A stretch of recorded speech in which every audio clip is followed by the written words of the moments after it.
All right, today we're going to take a journey right into the heart of the Balkans. We're going to explore the incredible traditions of Ramadan in Bosnia and Herzegovina. It's a place where faith, culture, and centuries of history all come together in a really special way. What we're really diving into here is this amazing mix of deep personal faith, a culture that is uniquely Balkan, and you can just feel these echoes of Ottoman history all around.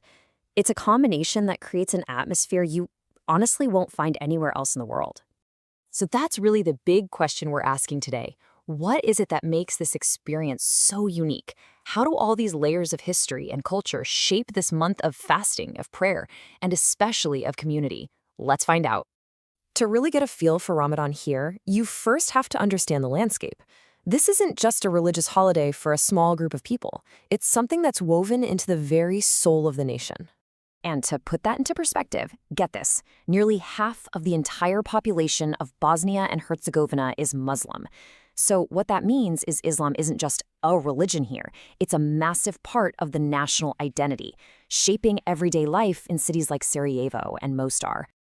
As Ramadan gets closer, you can literally feel a change in the air. The historic old town in Sarajevo, the Bostarcia, just buzzes with this incredible energy.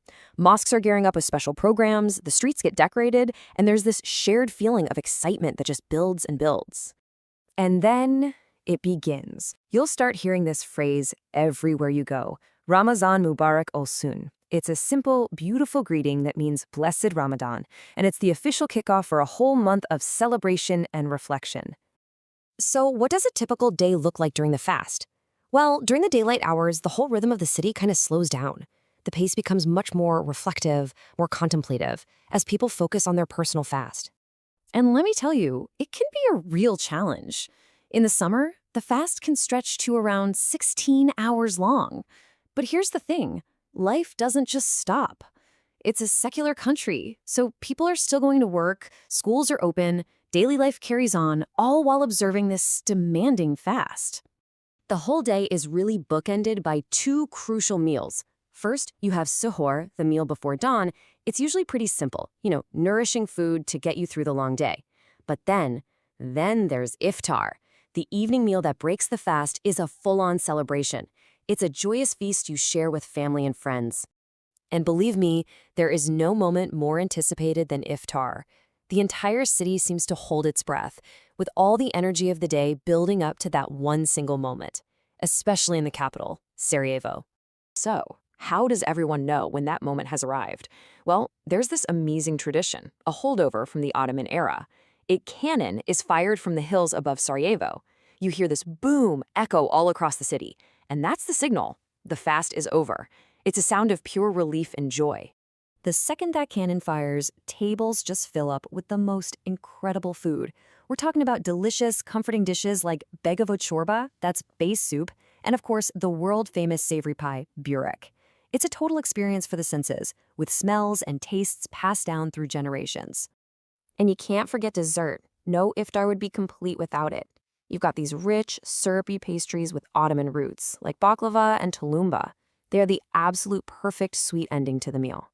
But the day doesn't just end with the meal. Nope. In a lot of ways, the city only truly comes alive after sunset. The nights in Ramadan have this whole other vibe, a unique spiritual and social energy. The city completely transforms after dark. Mosques, like the famous Gazi Husrev Beg Mosque, are packed for the special Taraweeh prayers. You can hear the beautiful recitation of the Quran, done in a style that's uniquely Bosnian. And afterwards, you'll see families just strolling through the lit-up streets. It's this incredible scene where classic European architecture is just bathed in this warm Islamic spiritual glow. And that feeling of community, of solidarity, it's just so powerful here. Ramadan is a huge month for charity. People share food, they organize these massive communal iftars for anyone and everyone. And that spirit runs deep, It was really strengthened by the collective memory of the war in the 90s, which just reinforced how crucial it is to lean on and support one another. So all this fasting, all this prayer, and this incredible community spirit, it all builds and builds towards one massive, joyous finale, the festival of Eid al-Fitr, which in Bosnia is called Bajdram. The traditions of Bajdram are so vibrant. It's a 3-day festival that kicks off with special morning prayers.